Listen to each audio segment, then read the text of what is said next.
ఈరోజు మనం ఒక భిక్షు బోధనల నుండి ధ్యానం, అలాగే మన రోజూవారీ జీవితంలో నిర్ణయాలు తీసుకోవడంపై ఓ చిన్న విశ్లేషణ చూద్దాం.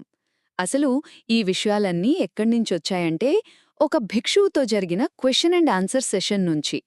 ఇందులో ధ్యానం చేసేటప్పుడు ఎదురయ్యే అడ్డంకులు, ఇంకా మన లైఫ్లో కరెక్ట్ డెసిషన్స్ ఎలా తీసుకోవాలో చాలా ప్రాక్టికల్గా చెప్పారు. మొదటిది, మనకు ఎదురయ్యే అడ్డంకులను అవకాశాలుగా చూడటం. మీరు ధ్యానం చేస్తుంటే బయటనుంచి పెద్ద శబ్దం వస్తోంది అనుకుందాం. చాలా డిస్టర్బింగ్గా ఉంటుంది కదా. కానీ ఆ భిక్షు ఏం చెప్తున్నారంటే, ఆ శబ్దాన్ని శత్రువులా చూడొద్దు.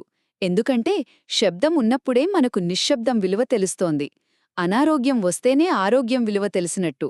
సో ఆ శబ్దాన్ని కూడా యాక్సెప్ట్ చేయడం నేర్చుకోవాలి. ఇక రెండవది, డెసిషన్స్ తీసుకోవడంలో అస్సలు తొందరపడొద్దు.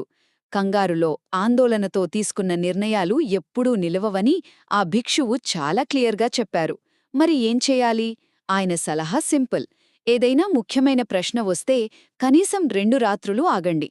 మూడవ రోజు ఉదయం ప్రశాంతంగా ఆలోచించి ఏది అనిపిస్తే అది చేయండి. ఎందుకంటే తొందరపాటు అనేది మన అహం నుంచి వస్తోంది, జ్ఞానం నుంచి కాదు. ఇక చివరిగా, మీ పని మీరు చూసుకోండి, వేరే వాళ్ల ఒత్తిడికి లొంగిపోవద్దు. దీనికి బుద్ధుడి జీవితం నుంచే ఒక ఉదాహరణ చెప్పారు. ఏదైనా సమస్య వచ్చినప్పుడు బుద్ధుడు కూడా వెంటనే రూల్స్ పెట్టలేదట. సరైన టైమొచ్చే వరకు వెయిట్ చేశారు.